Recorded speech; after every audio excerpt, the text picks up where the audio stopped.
Welcome back to another episode of What Are You Made Of with your boy, the unstoppable boy, Mike C-Roc. Guys, thank you so much for listening. I'm so thankful to have you each and every week that we come to you. The support that you've given me is just, I can't tell you enough how thankful and grateful I am for that. So first of all, get that out of the way. Also, the Rocket Fuel book is launching, and it is March, and we're getting it out. Reminder, Grant Cardone wrote the foreword for the book, telling about the rocket fuel law and how it's affected him in his life. I'm so excited about that, guys, and I can't wait for you to actually grab it and read it. So if you want to get that book, MikeCroc.com/book. Today, I have a friend from Clubhouse, McCall Jones. She's the founder of Charisma Hacking, a community of entrepreneurs that learn frameworks for how to be engaging and likable on video. Because the best copy or the best offer will still fail on video if the presenter is boring or embarrassing. That's why I told, by the way, McCall to come on live here, not just a podcast where you listen, but if you guys want to watch, this is also on my website and YouTube at Mike C-Roc Ciorrocco. McCall's lifelong career of performing, seriously lifelong, as in first professional gig, started when she was 6 as an actress in High School Musical. High School Musical 2. Wow. Yeah, okay. Yeah, watch that with the kids. Or a singer, performed for audiences as big as 35,000 people. It helped her uncover the secrets that were holding back entrepreneurs from growing their business whenever they stepped in front of the camera. Okay, I'm done. I'm done reading the bio. Let's get into it, man. Because I don't ever know where to stop on bios. And let's just tell your story. What are you made of, McCall? I love it. Well, first off, thanks for having me. Yeah, what am I made of? That's such a cool question. I think part of the cool things about humans in general, and I would love to say about me as well, is I'm made of a lot of different things. Mostly I would say that I'm made of my experiences, which I know is probably a different answer than you're expecting, but that's good. I've had a lot of different experiences that have made me not only who I am, but really comfortable with who I am. And those experiences have helped me empower other people to also be who they are, to also make people listen. I would say that I'm made of some tough stuff with some sprinkles of silliness. And yeah, it's mostly just about being real and about being really comfortable with your own reality, whatever that means. Yeah, no, I love that. So I want you to take us back, and you can take us back to when you're in diapers or any time after that. Tell us how you got started in life in general, man. Like what was your upbringing like, and family life and all that? Yeah. So I actually started my whole journey with charisma hacking when I was very young. I grew up as a child performer, which now you know because of my bio. But as a child performer, I learned at a very young age to derive all of my worth from the fact that I was a performer, which obviously wasn't super healthy. So I was performing all the time. Once again, I know you heard that in my bio, but I did my first crowd of 20,000 people when I was 8, my first crowd of 35,000 when I was 11. I was performing on a very consistent basis. I wouldn't go to a lot of my schooling because I was traveling for singing and performing and different things like that. And with all of this worth and all of this performance experience, I had an incredible amount of anxiety, but it wasn't from the crowd size so much as I was so panicked that I would literally have this recurring nightmare that one day I would wake up and I wouldn't be able to sing. I would forget how to perform. I would forget how to speak, and that nobody would love me anymore. And that I would just be the shell of a human because that's all I did. Damn, and, yeah. It led me to doing so many things. It led me to actually come up with all of my charisma hacking things, and to break down this process of, if I woke up tomorrow, would I be able to teach myself how to repeat my success?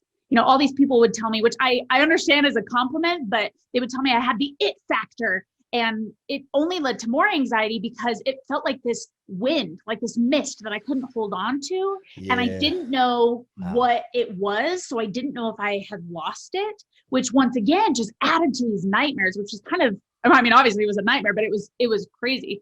So from when I was very young, I started looking for things that I could measure or ways that I could just know that I hadn't lost it, right? So the first thing that I would do is I would count the people after I performed that would compliment me.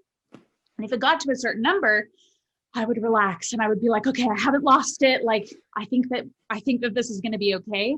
And, now I say, I realized very quickly that was an unhealthy behavior. But when I was 9, Right. Right. I just thought, what if they're lying to me? Like, this isn't an accurate way to tell if I'm doing a good job or not.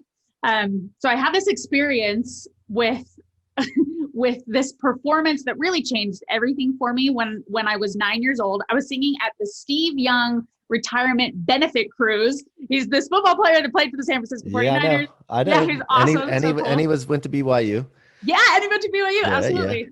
And Donny Osmond was also on the program, and he sang right before me on this boat. It was like this small boat and this benefit gala, obviously. And as Donny was performing and I was backstage, I was having like this ritualistic panic attack, basically, of trying to remember all of my choreography and trying to remember, like, no, I know how to sing, and really panicking how I had been, backstage forever. And then something happened where the audience all of a sudden was laughing and they were like saying things back to Donny, and it totally snapped me out of my panicked state, because I'd never heard an audience react that way before. So there was this little room divider that they were counting as backstage, and I snuck around the room divider to watch what Donny was doing, because once again, I had never heard an audience react like that before, even though I'd been performing for, a couple of years at that point. And what I saw Donny Osmond doing with this audience, it changed my whole perspective really on performing. He was very relaxed, but it was a serious song, yet he had the audience laughing at times. He would speak in between lines. He would point at them. The person who was accompanying him on the piano played a wrong chord. And where I had always been taught, you ignore it and you move forward, professionals never break. He acknowledged it in the middle of this performance, and he was like, that was supposed to be an A, and he kept going. And in that moment, I became so envious of this relationship that he had with this audience that immediately I was like, I could do that. I could do everything that he's doing, and let's see if I could get the same reaction. Own the stage, right? That's what he was doing, right? Yeah. Totally. Yeah. Well, and at that point, like, I had different choreography and stuff, right? I'd been performing, but I had never done that before. Yeah. I had never actually counted it as like interacting or connecting with an audience before. I just thought it was, me moving my arms up and down in order to go to the beat of the song. So immediately I started making a checklist. No, go ahead. I don't want to cut you off, except for the fact that I want to ask you, so isn't there a fine line with professionalism and engaging with the audience?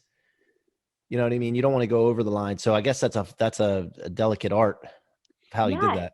Yeah, so it's really interesting because with all of these things, so I started immediately making this checklist, because the rest of my life started being about, instead of like the performance aspect of it, it was about the connection aspect of it, and it was about connecting with audiences and directors and even like people on the other side of the camera in order to evoke these reactions out of them, right? And that's how I started measuring these things. So I started not writing down, because I obviously didn't have paper at that time, but I started logging this checklist and creating this checklist of different things that Donny was doing on stage. And I was like, okay, I'm going to do those things, right? So when I went on stage, I did those things. I did it with my face, my voice, my body, with very, very small details. And then when I got off stage, all of a sudden, I had a way to not only measure if I did a good job, but if I woke up the next morning, I could teach myself what I did. And I was like, oh, all of a sudden, so much anxiety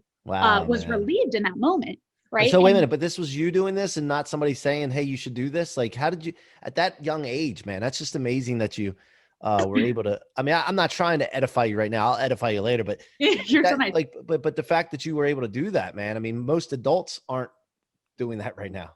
Yeah. Well, it honestly, like, a lot of people have asked me before, like, whoa, do people think you were a savant doing this? I honestly just think they thought I was a nerd. I really like everything that I was doing was performing, right? And I, back then, had a hard time admitting that people were better than me when I was 9, right? But I acknowledged that, and it would make me very insecure. And the way that I dealt with that was trying to be as good or better than the people who I was on these stages with. I was on the stage with so many incredible people.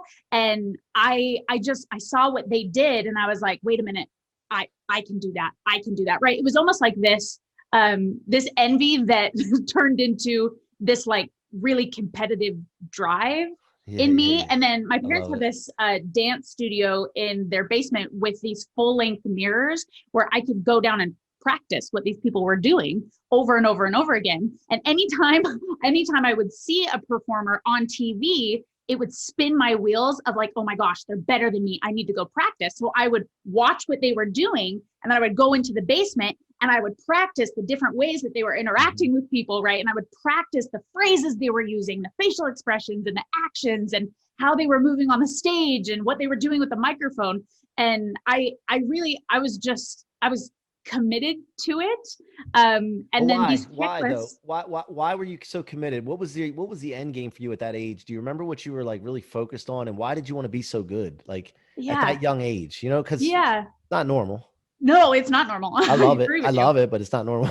Yeah, I think, I grew up in situations, I kind of said this at the beginning, but I really did derive all of my worth from the fact that I was a performer. I started performing very young. I was doing weddings, at 6, and then NBA basketball games at 8 and stuff. And I think it was kind of a combination of, I really did love being in front of people. I think even that validation, looking back at it, I had Attention and constant yeah, validation, yeah, constant, yep, cheering and, crowds and people telling me that I was great. yeah. And I loved being in front of people. And I felt like it was such a part of my identity that I couldn't stop, Right. right? You It got was like this addicted to it a laid little out bit. thing for Yeah, me. yeah, Totally. yeah, Yeah, yeah. totally. Every person that came into my life told me I was the next big fill in the blank, which, is a lot of pressure for a little girl. And I took that pressure and I didn't look at it as an option. I looked at it as kind of a fated statement. And it was like, well, if I'm going to be in front of people, then I better be good. Otherwise, I don't know, kind of fill in the blank stuff, right? It Hmm. changed at different ages. When I was very young, I I loved it. You know what I mean? When I was very young, I loved that. And I loved that everybody thought I was going to be famous when I grew up. Right. And then as I got older and kind of came into the insecurities that come with adolescence and teenage years, right, it turned from everybody loves me because I sing to I think strangers love me because I sing, and people who know me think that I am doing it for attention, or you know what I mean. I didn't, like I said, I didn't go to a lot of my schooling because I was traveling, and sometimes that was hard to make friends. Sometimes, you know what I mean. Like Yeah, it changed as yeah. I grew up. And the whole story of kind of charisma hacking and how I even started this business is I took this checklist system that I created when I was 9, and I applied it to every area of my life.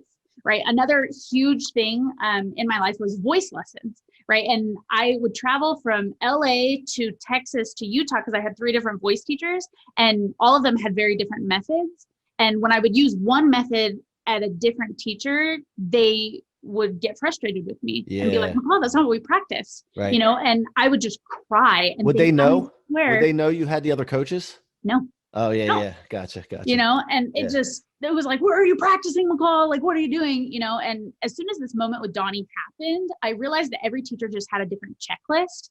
And if I could, I had one coach who was amazing, who told me that I teach my voice and my acting like an instrument, right? That I'm able to play different notes and use it in Yeah. different ways other than, just singing and trying to do abstract things. And that's because of these checklists, right? All of a sudden, when I go to one teacher, I'd apply one checklist of like what I'm supposed to do with my voice and my mouth shape and my, facial expressions and my body and then my breathing. And then I turn that checklist off, go to the next teacher and turn a different checklist on. And all of a sudden I could be successful everywhere. Right. So the Right, man. checklist That's huge. system, Versatile. yes, it was Yeah, amazing. yeah, yeah. And this happened for a long time until I was 18, right? I had built all of these checklists for different crowd sizes and for acting and singing and voiceover work and speaking and all of these things. And when I was 18, I was fired from an acting job for being too fat, right? They literally, like, between the audition, it Uh, was so harsh. Between the audition and actually filming the project, I had gained like 15 pounds. This boy broke my heart. I ate all my feelings. Yeah, but And that's not even that much. no, and they dismissed me from set because I had gained weight. And it broke me in a way that How like old? 18. I was 18. I say Jesus. I was 18. I was a senior in high school, so I may have been 17, but Damn. it was brutal. And in that moment, I vowed to never be on camera again. I was like, I don't want to be in front of people. I don't want to do this anymore. Like it was this all of a sudden, like this fear of rejection became so real for me because it was just rejection. Right. Yeah. And it embarrassed my agent and my parents and me. Like it was just, oh my gosh, it was awful. And, you know, from there, I took several years off, right? And not having this creative itch of something that had been everything that I did for so many years. I mean, at that point, it was 10 years of professional performing, you know, to all of a sudden stop. You know, I all of a sudden became very depressed and, you know, had a lot of anxiety, even more anxiety than I had in the past. And then I had this girl come to me and ask me if I would help her with an audition. And she was like, you used to do this. Could you help me do this? And once again, you know, the anxiety rose because I didn't want to be the reason she succeeded or failed. Yeah. But I agreed if we could do a before after video of what she was doing so I could prove that I was actually making a difference. And I just taught her one of my checklists and it worked. And the before after video was crazy, which started my whole first business of teaching performers how to be in front of people. I would just teach them these checklists. And then I have hundreds and hundreds and hundreds of before after videos proving these checklists that I'd only done for myself in other people. And then I went to an internet marketing convention and then switched it to being, instead of performers, entrepreneurs. Right. All of a sudden I realized at this convention, I was like, oh my gosh, entrepreneurs need this. That's the way that you know, if something matters, you need to measure it. And that's, you figured this out at 8 or 9 years old about measuring your I guess the actions that you're taking to get better, but not only that, just the incremental gains that you're having as well. Right. Like you can, that was phenomenal. Before you go any further, I gotta see, I'm a very humble person when it comes to the words.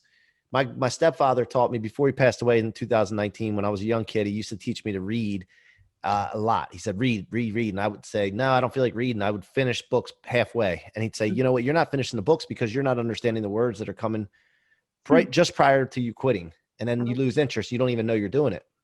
So he said, look words up. When you don't understand something, look it up. So I would look him up and he wouldn't give me the definitions, even though he knew the answer. He'd make me go get the big dictionary if we didn't have Google. And so I learned to look words up. So charisma, let me go over this with you, because I want to hear like what you like about the definition of this. But compelling attractiveness or charm that can inspire devotion in others, a divinely conferred power or talent. So like this is what you've been just describing this whole time, which is I thought was pretty awesome. So yeah. So the way that I define charisma within charisma hacking, I take that definition and I niche it down just a little bit. The way that I define it within my business and for my clients is getting strangers to trust you and getting those who know you to be aggressively devoted to you.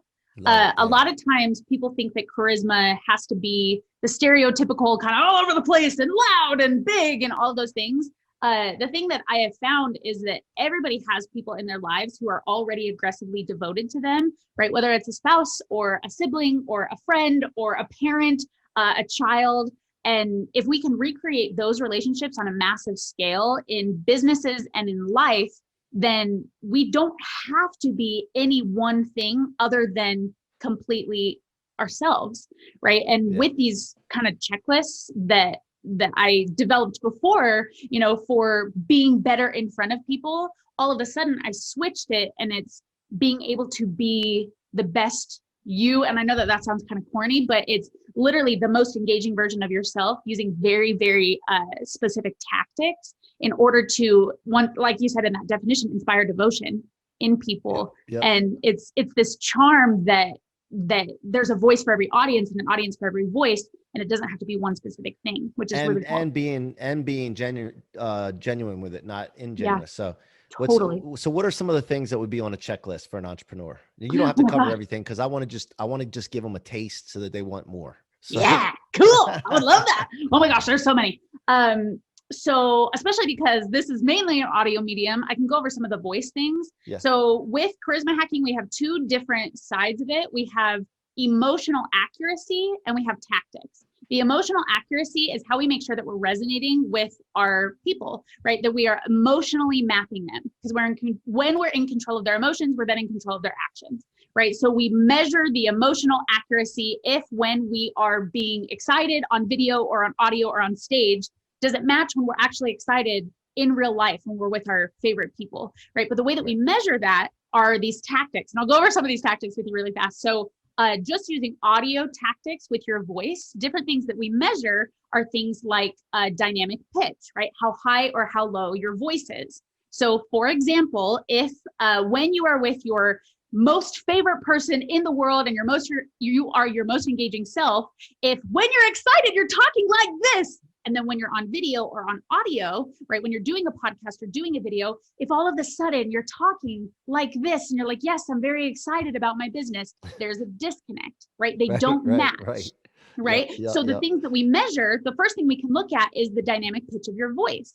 In order to make something friendlier or to add energy to it, we want to use the top third of your range or the highest part of your voice, right? It's when I talk up here when I'm like, oh my gosh, this is so exciting. If I don't have that same pitch when I am trying to be excited on video or audio, I know that there's a disconnect, and then I can measure how to change that in order to add that energy or friendly tone, right? So dynamic pitch is like one of them. There's so many different, there's tone concentration, there's how bright or dark your sound is, right? How percussive your consonants are, how intense you are making the emotions that you're trying to make people feel. We measure these things in such small detail in order to make the emotions genuine. And I know that feels a little bit backwards, but before we do videos, we measure the emotions. We make sure that things match our real lives. We make sure that they are genuine emotions, that we're actually connecting with people, right? And not just performing, which has mirrored my entire life. And then after, when we watch those videos, we actually have ways to measure that. We have ways to measure that connection. We have ways to increase that connection and to increase those very specific emotions that we want and need people to feel in order to resonate with us. Love it. Makes so much sense, man. I watch a lot of my videos back. I did 300 podcast interviews last year, not just my own shows, but other people's. That's awesome. And we clip them up, repurpose, and then the other people obviously do the same thing. And I'm looking at them. My wife goes, "You just love watching yourself." I'm like, you know what? It's not about that. It's really, yes, I do love watching myself because I get better and I can pay attention to different things like saying or like you said, the pitch, the tone, like all these different things. Talking with my hands. I like animation, I'm Italian anyway, so I talk with my hands most of the time anyway. But I think, love it. A lot of people come to me and say, "Man, you're just so genuine." And it's true. Like I get on here and I'm just talking like it is. I don't hide anything. It is what it is, so I think that comes down to it's freeing when you can do that too, when you're not trying to impersonate an emotion or impersonate someone. Totally. The other thing is my accent or the way I talk when I'm on the podcast or when I'm on stage. I work with some things because I don't want to say and those kind of things, but my accent or the way I talk, I think there's a genuine quality about leaving it alone. Not being the most polished speaker, for example. So I don't, sometimes I think to myself, am I being lazy doing that? Like, cause I don't want to work. No, it's not that. I spent a lot of time in this. So I just wanted to share that with you because I go through some of those things too. So well, it's like a lot of times people talk about removing likes, all those different kinds of vocal tics, if you want to call them that. But in acting principles, really in acting classes, everything that we do in acting is trying to add natural speaking patterns back into things in order to make them sound natural. I have a completely different perspective. Even being a charisma and video coach with people, I think you should always err on the side of a natural speaking pattern. The thing that we want to address is really like the symptom, right? Or the cause of what's happening. We say, okay, if you need to collect your thoughts, if it's a nervous thing that you're doing, then we address the nerves and we address the, scattered thought part of it instead of trying to count the ums and thes and likes and all of the additional things that you're adding, we don't look at those because we don't want to remove them, because all of a sudden then you're focused on the wrong things, right? You're not focused on that connection, kind of like you said, right? You're not focused on being yourself and just making sure that you're showing the right emotions. Instead, you're focused on making sure you don't say these specific things, which change the way that you speak, right? So it's all about that natural speaking pattern, because really people crave that genuineness. They crave that realness from people. And the more we can give them that, the better for both parties, right? For you as the entrepreneur, because really, if you try to become somebody else every time you are on stage, on video, or on audio, really what you're telling your brain is how you really are in person isn't enough, over and over and over again. And that is so hard. That is so grating on your soul and on your heart and on, any spark that comes with being an entrepreneur and running a business, right? Instead, if you can say, oh, wow, the real version of me is enough. Now we just need to remove the filters that we put on ourselves in order to be on video, or when we go in front of people, or in order to appear more professional or whatever. If we can just remove those filters, all of a sudden in our personal lives, we actually become more comfortable with being ourselves as well, because we're more comfortable being ourselves in front of people, which is kind of cool. Yeah. So I love it, man. Great job, man. Great job explaining that. Thanks. Yeah. And one other thing too, I wanted to know, what's your big thing that you're going for right now? Like, what's out there for you in the next year or two, or what do you see your end? Not your end. I don't like to say end game, but what's your big thing? The next thing. Yeah, honestly, right now I'm trying to get charisma hacking in the hands of as many people as possible. So charisma hacking is a new business. I really only started charisma hacking, the internet marketing, video coaching, a year ago. It is almost a year to the date right now. Before that, like I said, it was a performance business. In the last year, I have been really lucky and really fortunate, worked really hard to do some really cool things. I'm in the phase now where I really just have to get it in the hands of as many people as possible, because I truly believe that every entrepreneur needs it. Every business would fail without it, right? Yep. Without being able to connect with your people and make people listen, especially in the age of video, right? With everything that COVID has brought, everybody's on video now. We have to connect with people using video. So in the next year, I have a course launching in the next month. I have another program launching at the same time, and a coaching program. We're kind of doing Charisma Hacking 2.0 to kind of take it to that next level of just really promoting the crap out of it in order to empower as many entrepreneurs as possible. So this next year is really all about that. Love it, man. Yeah, let's go. Really I'm rooting for you. I want to see success, and if there's anything I can do to help, you just got to reach out to me. But I'm here for you. One other thing I wanted to ask you with regards to Clubhouse. We met on Clubhouse. What do you see with Clubhouse? What are your experiences with it? What do you like about it? What do you don't like about it? Oh my gosh. So I'm a huge fan of Clubhouse. I think Clubhouse kind of gave back the connection that people have been craving. Really, the only connection we've been able to have with people in the last year is on Zoom calls. And I feel like Zoom calls have to be scheduled. And a lot of times they have an agenda, and they almost become mundane or robotic, or, a lot of people get like Zoom fatigue, I guess. With Clubhouse, because it's not recorded, you have to be there live.